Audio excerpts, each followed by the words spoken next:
Hey everybody, it's Rob here. Another detail. In Season 4, we're actually gonna get 3 guaranteed Resplendent Spark. And 1 spark is coming from the season theme, 1 is coming from Lilith, and another one is coming from the first Uber boss that you kill.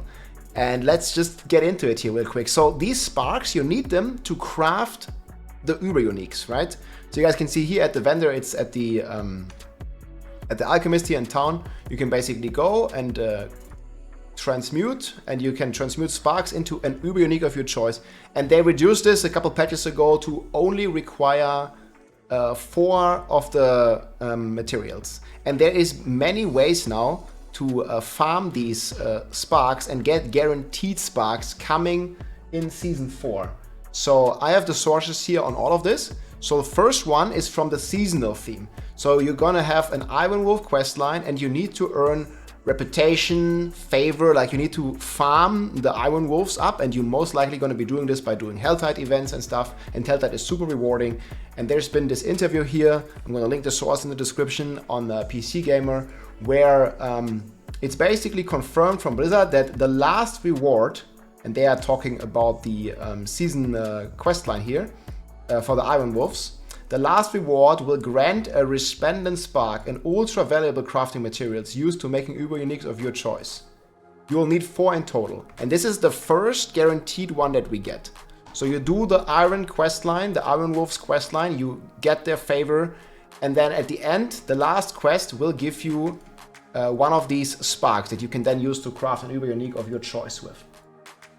The second source, and this has also been confirmed here on Reddit by community manager Pass Radar, there was a post here that Uber Lilith on first kill, you know, it's like one of the hardest bosses, or at least used to be one of the hardest bosses in the game. She's kind of a pushover right now, should basically get additional rewards. And what the community manager Pass Radar actually confirmed here, that this is the plan. It just won't be present in the PTR. So we didn't have this yet in the PTR. But we are gonna get this when the game comes out here in May 14th. So yeah, Uber Lilith is gonna be pretty comfortable to kill because the power creep this season is very high, and that means you are getting already 2 sparks. So that's really cool. I'm probably planning on, depending on how the season will go, I might, in my stream and in my Discord, I'm gonna link that in the description, we might do like an Uber Lilith, or a Lilith, like, you know, carry service with some people, get some trusted members from the community that can help you guys get your guaranteed sparks by killing Uber Lilith. Because like some people are still struggling with that, because she's still like, you know, you definitely need a good build to kill her for some of the classes, and you need to dodge some mechanics and stuff. So it's gonna be really cool. There's actually gonna be an incentive to kill Lilith to get that Resplendent Spark. And yeah, these mods are extremely useful. Like, you know, you can like craft any of your liking, and so now you're at 2. And there is a third source, which is also confirmed, I think, in the patch notes here. So there is the new bosses, the Tormented Echoes, the Uber bosses that require you, I think, 5 times the materials of a normal boss. And they're gonna be level 200, they're gonna be harder to kill. But there's one of them, which is Beast in Ice, that is actually only level 150, and that's easy to kill. Or a lot easier to kill. And yeah, defeating any of the Tormented Echoes, any of these Uber bosses, so you can just do Beast in Ice, it's like not much harder than Uber Duriel. And it drops you also a Resplendent Spark as a one-time award. So this is only once per account, and you can't like do it with multiple characters. So this is 3 sparks total. You get the Tormented bosses, they're summonable, like you need to have an endgame character, so you want to be level 100. But then again, I mean, you're getting like basically 3/4 of an Uber unique from doing that, right?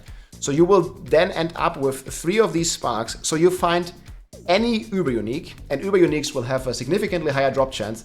So the bosses cost 5 times more mats, but they also have 5 times higher drop chance. So base drop chance of an Uber unique, if you're doing Duriel or Andariel, is 2%. And it's gonna be times 5, so it's 10%. You kill Duriel or Andariel, Uber, the Tormented version, 10 times, and you basically get an Uber unique. And then, if you don't get an Uber unique that you like, let's say you get Andariel's Visage, you can just salvage it, and then you have 4 sparks, and then you can just craft a Harlequin's Crest, a Doombringer, a Melted Heart, a Grandfather, a Ring of the Starless Sky, whatever you want.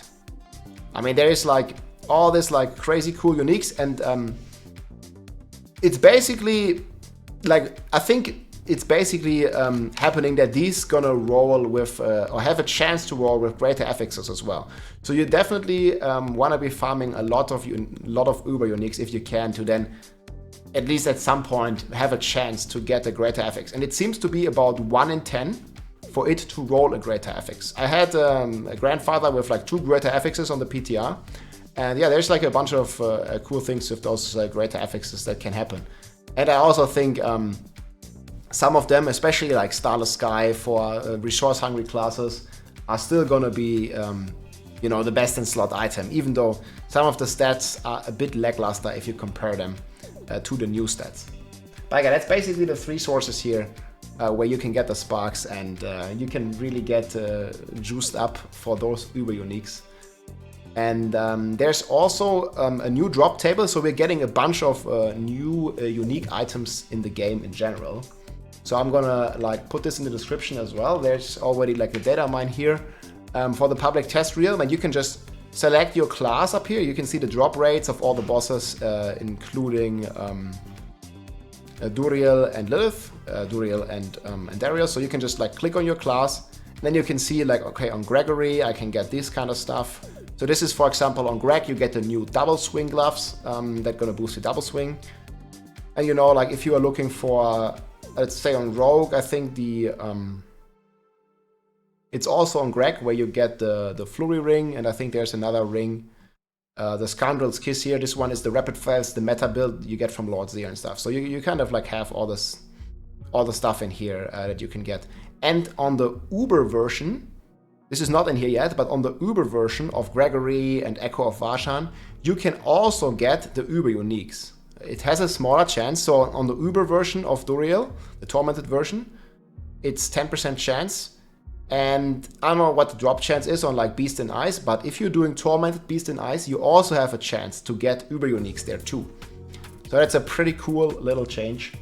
I would still love to see, you know, some of the stats adjusted. So take Harlequin's Crest. It's still an amazing item, no doubt, but it's the rarest helm in the game, and it has less cooldown reduction than a normal helm now. Because a normal helm with the new Affix system rolls up to 8 cooldown, and the Harlequin's Crest only has 7. And this is only amplified if you have a greater Affix. The difference becomes even more, right? Because the 1% difference on base goes to 1.5% difference. And then if you upgrade it, the difference becomes like more than 2% at some point. So it feels a bit underwhelming that this is not the case yet. But they've said also in the interview that they are looking into this. It's not ready yet, so uniques won't look that different. But Blizzard says they're toying around with the ability to temper unique items. That would be insanely cool, like tempering like 1 affix, so those go from 4 to 5. This is not confirmed or coming, but they are thinking about the idea for the future. What I would think would be great if they actually update the stats to match, you know, what normal items look like. Like, cause some of them, see here on the Starless Sky, for example, I mean, we have like 20 core skill damage, you know, and normal rings, they have like, I don't know, 100% additive. So this is just 19 additive or something. So yeah, some of the values here seem very low, 17 crit damage. And I think the new items, they have like 200% crit damage or something, right? So yeah, there's definitely some values here that are not in line with others, especially on normal uniques. Like you look at this Ramalaldi's here, for example, it only has 20% close damage. The new weapons, they have like 200, 300% you know, damage like this. Let me actually show you an example here. So there is a lot of room for these uniques, you know, to be buffed a bit. So you see here 20% close damage. And I think here on the new weapons, here, this is like a new weapon. So this new weapon is rocking 300 main stat, 3.5k life, 18 fury on kill, 250 close damage, and Dust Devil size plus a legendary multiplier. And then you have like normal uniques that are like, you know, 20 close damage versus 250. So it's like, you know, 10 times more. So I think there could be like some additional balancing. It's very cool to see that they are toying with the idea of doing this. But yeah, guys, if you need sparks, you kill Lilith, you kill an Uber boss, and you finish the season quest line, and you're already 75% of the way of getting any Uber unique of your choice. Hope you enjoyed, my friends, and I will see you there in season 4. Let's keep hunting. GG. If you like this video, make sure to subscribe, leave a like or a comment.